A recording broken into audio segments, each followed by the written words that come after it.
पिछले 2 दिन से कोरोना को लेकर ऐसी खबरें सामने आई जिन्होंने भारतीयों के मनोबल को 7वें आसमान पर पहुंचा दिया। देश में कोरोना अब जंग हारने की ओर है, क्योंकि पिछले 24 घंटे में देश में 3,29,000 कोरोना के मामले सामने आए हैं। तो अच्छी खबर यह है कि इसी दौरान 3,56,000 लोग ठीक भी हो चुके हैं, यानी जितने मरीज सामने आए उससे कहीं ज्यादा मरीज ठीक हुए। दोस्तों, इस वीडियो में हम कोरोना महामारी से जुड़ी वो खबरें बताने वाले हैं जो आप में उत्साह की नई किरण जगाने वाली है। लिहाजा वीडियो को पूरा देखिए और उन लोगों तक जरूर शेयर कीजिए जिनको इस जानकारी की सबसे ज्यादा जरूरत है। नंबर 1, भारत ने कोरोना को तेजी से किया बेदम, रिकॉर्ड तादाद में ठीक होने लगे लोग। भारत में कोरोना महामारी का संकट बरकरार है। हालांकि रोजाना सामने आने वाले नए मामलों में लगातार गिरावट देखी जा रही है। पिछले 24 घंटों के आंकड़ों पर अगर गौर करें तो देश में 3,29,000 नए मामले सामने आए हैं। एक दिन पहले की तुलना में ये करीब 37,000 कम है। बीते कुछ दिनों से लगातार मामलों में कमी देखी गई है। ये ट्रेंड थोड़ी सी राहत देने वाला है। इतना ही नहीं, कोरोना के नए मामलों में गिरावट के अलावा एक्टिव केस में भी कमी भी राहत देने वाली है। देश में बीते 24 घंटों में 3,56,000 लोगों ने कोरोना को मात दी है। इसके अलावा कोरोना महामारी से होने वाली मौत के आंकड़ों में भी कमी दर्ज की गई है। वहीं महाराष्ट्र में कोरोना वायरस के 37,000 नए मामले सामने आए, जबकि बीते एक दिन में 62,000 लोग कोरोना से ठीक हुए। वहीं दिल्ली की बात करें तो राजधानी में भी बीते दिन 12,000 के करीब नए केस पॉजिटिव मामले सामने आए। जबकि राहत की बात यह है कि पॉजिटिविटी रेट 19% के पास पहुंच चुका है। तो वहीं झारखंड में पिछले 24 घंटों में कोरोना वायरस से हुई मौतों की संख्या में रिकॉर्ड 31.2% की कमी दर्ज की गई। कोरोना की रफ्तार के बीच मामूली सी राहत की खबर जरूरी है, जिससे हालात सुधरने की उम्मीद की किरण जगी है। देश में नए केसों से ज्यादा संख्या स्वस्थ होने वालों की रही। कोरोना की दूसरी लहर के दौरान ऐसा पहली बार देखने को मिला है। नंबर 2, कोरोना पर काबू पाने के लिए राज्य हुए सख्त। भारत इन दिनों कोरोना वायरस के संक्रमण से जूझ रहा है, जिसे काबू में करने के लिए नए नए कदम उठाए जा रहे हैं। हालात इतने बदतर हैं कि अस्पतालों में मरीजों की भीड़ के चलते ऑक्सीजन की कमी से जान जा रही है। केंद्र के निर्देश पर राज्य सरकारों ने स्थिति को नियंत्रण में करने के लिए कई बड़े शहरों में लॉकडाउन लागू कर रखा है। दिल्ली, राजस्थान और यूपी में इन दिनों संपूर्ण लॉकडाउन लगा हुआ है। तो अब तेलंगाना ने भी 10 दिन का लॉकडाउन लगा दिया है। महाराष्ट्र में पूरे मई महीने में लॉकडाउन लगा रखा है। तो कई और राज्य लॉकडाउन लगाने वाले हैं ताकि कोरोना की दूसरी लहर के देश के अलग अलग हिस्सों से कट जाए। अभी कर्नाटक, आंध्र प्रदेश, उत्तर प्रदेश, बिहार, बंगाल समेत ऐसे कई राज्य हैं जहां पर अभी भी कोरोना की दूसरी लहर अपना रौद्र रूप दिखा रही है। इन राज्यों में नए केसों के साथ साथ बेड्स, ऑक्सीजन का संकट भी चिंता बढ़ा रहा है। नंबर 3, कोरोना के बाद ब्लैक फंगस से बचना है। कोरोना को मात देने के बाद लोग कवक के संक्रमण से शिकार हो रहे हैं। हालांकि ये आसानी से ठीक भी हो जाती है। इसको लेकर भी तगड़ा डर दिखाया जा रहा है, लेकिन समय पर डॉक्टर से इलाज लिया जाए तो इससे बचा जा सकता है। इस संक्रमण को आमतौर पर ब्लैक फंगस के नाम से जाना जाता है और इसका वैज्ञानिक नाम म्यूकोरमाइकोसिस है। ICMR के मुताबिक म्यूकोरमाइकोसिस एक तरह का दुर्लभ फंगल इन्फेक्शन है जो शरीर में बहुत तेजी से फैलता है। ये संक्रमण मस्तिष्क, फेफड़े और त्वचा पर भी असर कर रहा है। इस बीमारी में कई की आंखों की रोशनी चली जाती है, तो वहीं कुछ मरीजों के जबड़े और नाक की हड्डी गल जाती है। अगर समय रहते इलाज न मिले तो मरीज की मौत हो सकती है।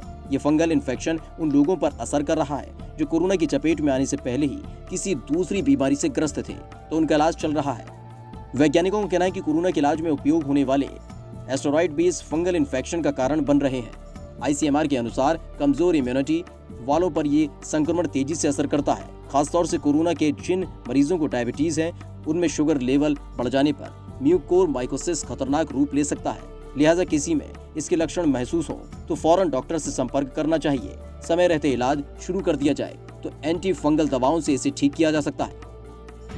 नंबर 4, भारत में वैक्सीनेशन में आई तगड़ी गिरावट। कोरोना के बढ़ते मामलों के बीच देश में टीकाकरण अभियान भी जारी है। पिछले महीने 5 अप्रैल को टीकाकरण अभियान अपने चरम पर पहुंच गया था, जहां एक दिन में 43 लाख लोगों ने कोरोना वैक्सीन की डोज ली थी। उसके बाद से ये माना जाने लगा था कि देश के हर योग्य नागरिक को कोरोना वैक्सीन की डोज जल्द ही लग जाएगी। कोरोना वैक्सीनेशन की प्रक्रिया को और तेज करते हुए 1 मई से कोरोना वैक्सीन का तीसरा चरण शुरू कर दिया, जिसमें 18 साल से ऊपर के लोगों को कोरोना वैक्सीन देना शुरू हो गया। लेकिन अप्रैल में पीक पर पहुंचा टीकाकरण का अभियान मई में आकर थोड़ा धीमा पड़ गया। 9 मई को वैक्सीन की केवल 6,90,000 डोज ही दी गई, जो 5 अप्रैल के मुकाबले 84% कम है। अप्रैल में जिस तरह टीकाकरण के अभियान में तेजी आई, वो तेजी दोबारा नहीं आई। वास्तव में पिछले महीने के बाद के दिनों में टीकाकरण की गति में कमी देखी गई। इस महीने में लगभग सभी राज्यों ने टीकाकरण की कमी के बारे में शिकायत की और कई जिलों में टीकाकरण को रोक दिया। कोरोना की दूसरी लहर को देखते हुए देश में टीकाकरण के अभियान को बढ़ाने की जरूरत है। भारत में कोरोना वैक्सीन की 2 डोज दी जा रही हैं। 18 साल से ऊपर के सभी लोगों को वैक्सीन देने के लिए देश को 188 करोड़ वैक्सीन की डोज चाहिए। नंबर 5, भारत में फैले स्ट्रेन को WHO ने बताया चिंताजनक। विश्व स्वास्थ्य संगठन ने कोरोना की दूसरी लहर में भारत में फैल रहे स्ट्रेन को वैश्विक स्तर पर चिंताजनक यानी वेरिएंट ऑफ कंसर्न बताया है। उसका कहना है कि भारत में सबसे पहले अक्टूबर में पाया गया ये वेरिएंट B1617 ज्यादा संक्रामक लग रहा है और यह आसानी से फैल सकता है। इस वेरिएंट पर एंटीबॉडीज का कम असर हो रहा है। ब्रिटेन, ब्राजील और साउथ अफ्रीका के बाद भारत चौथा देश है जहां फैल रहे कोरोना वेरिएंट को WHO ने कंसर्न कैटेगरी में शामिल किया। वहीं WHO की चीफ साइंटिस्ट सौम्या स्वामीनाथन ने कहा कि भारत में संक्रमण की दर और मौतें चिंताजनक है। यह डेटा भी कम तरह के गए हैं। हकीकत में दुनिया के सभी देशों ने कोरोना संक्रमितों और इससे होने वाली मौत के आंकड़े कम बताए हैं। सरकारों को वास्तविक आंकड़े बताने की कोशिश बढ़ानी चाहिए। नंबर 6, कोरोना मैनेजमेंट के योगी मॉडल को WHO ने सराहा। जनसंख्या के लिहाज से देश का सबसे बड़ा प्रदेश होने की वजह से उत्तर प्रदेश में कोरोना संक्रमण का सबसे ज्यादा खतरा समझा जाता है। लेकिन उत्तर प्रदेश सरकार ने कोरोना मैनेजमेंट के लिए जो कदम उठाए हैं उन्हें विश्व स्वास्थ्य संगठन ने भी सराहा है। WHO ने कहा कि उत्तर प्रदेश सरकार ने राज्य के ग्रामीण क्षेत्रों में कोरोना मरीजों की पहचान के लिए 1,41,000 से ज्यादा टीमों का गठन किया और WHO ने उत्तर प्रदेश सरकार के इस प्रयास की एक तरह से प्रशंसा की है कि भारत में सबसे ज्यादा जनसंख्या वाले राज्य उत्तर प्रदेश में राज्य सरकार ने ग्रामीण क्षेत्रों में कोरोना मरीजों की पहचान के लिए घर घर जाकर टेस्टिंग के जरिए एक्टिव मामलों का पता लगाया जा रहा है। जिन लोगों में लक्षण है उन्हें आइसोलेट किया जा रहा है और कॉन्ट्रैक्ट ट्रेसिंग की जा रही है। उत्तर प्रदेश में गठित की गई टीमों ने 97,941 गाँव में जाकर उन सभी लोगों का टेस्ट किया जिनमें कोरोना के लक्षण दिखे हैं और जिन लोगों को पॉजिटिव पाया गया उन्हें आइसोलेट करने के साथ ही दवा की किट भी दी गई और साथ में पॉजिटिव पाए गए व्यक्ति के संपर्क में आए सभी लोगों को क्वारंटीन करके टेस्ट किया गया है। नंबर 7, कोरोना की जंग में भारत अमेरिका ने मिलाया हाथ। भारत और अमेरिका ने कोरोना वायरस महामारी से प्रभावी तरीके से निपटने और कच्चे माल की आपूर्ति समेत फार्मास्यूटिकल क्षेत्र में सहयोग बढ़ाने पर चर्चा की।